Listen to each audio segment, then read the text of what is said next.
በሰሜኑ የሀገራችን ክፍል ያለው ወታደራዊ እንቅስቃሴ በየሰዓቱ መልኩን እየቀያየረ ይገኛል። አሁን በደረሰን መረጃ መሰረት የፌዴራል መከላከያ ሰራዊት ከአላማጣ ከራያ አባላና ከአካባቢው መውጣቱ ታውቋል።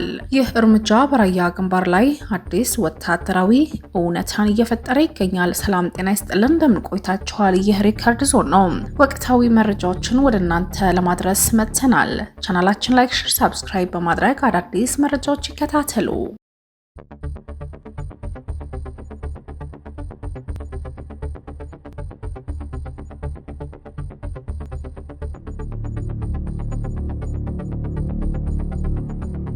የሰሞኑን ዋናውና ክስተቶችን እንመልከት። የራያ መስመር በተመለከተ የመከላከያ ሰራዊት ከአላማጣና ከራያ አባላ መውጣቱ እንዲሁም የትግራይ ኃይሎች በብዛት መታየታቸው ተከትሎ አካባቢው በከፍተኛ ወታደራዊ ውጥረት ውስጥ ይገኛል። የአየር መንገድ በረራ ማቋረጥ በተመለከተ የኢትዮጵያ አየር መንገድ ወደ ትግራይ ከተሞች የሚያደርገው በረራ በድንገት ማቋረጡ ለጦርነት ስጋት ትልቅ ማሳያ ሆኗል።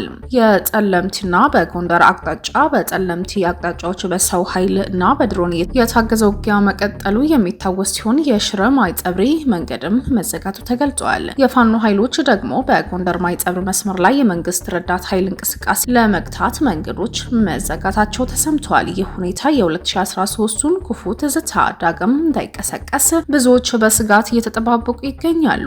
የሰሜን ኢትዮጵያ ወታደራዊ እንቅስቃሴ ብዙዎች በጭንቅ ከቷል። በአሁኑ ሰዓት በሰሜን ምዕራብ ትግራይ እንዲሁም በሽሬ ከተማ አካባቢ ከፍተኛ የድሮን እንቅስቃሴ እየታየ ሲሆን የፌዴራል መንግስት በሺዎች የሚቆጠሩ አጥፍቶ ጠፊ ድሮኖች ወደ ጎንደር ግንባር በማስገባት ላይ ይገኛል። ይህ ግዙፍ የድሮን ክምችት የጦርነቱን ሚዛን ለመቀየር የታለመ ሲሆን መሳሪያዎቹ ወደ ስራ ለማስገባት ዝግጅቱ ተጠናቋል። ይህንንም ተከትሎ ጥር 20 ቀን ከተለያዩ የትግራይ አቅጣጫዎች ተተኳሾች የጫኑ መኪና ወደ መሆኒና አላማጣ እየገቡ መሆናቸው የታክቲክ ለውጥ መኖሩን ያመለክታል። በግንባር ላይ ባለው ወታደራዊ ሁኔታ በጸለምት አራት አቅጣጫዎች በሰው ኃይልና በድሮን የታገዘ ከባድ ውጊያም ቀጥሏል።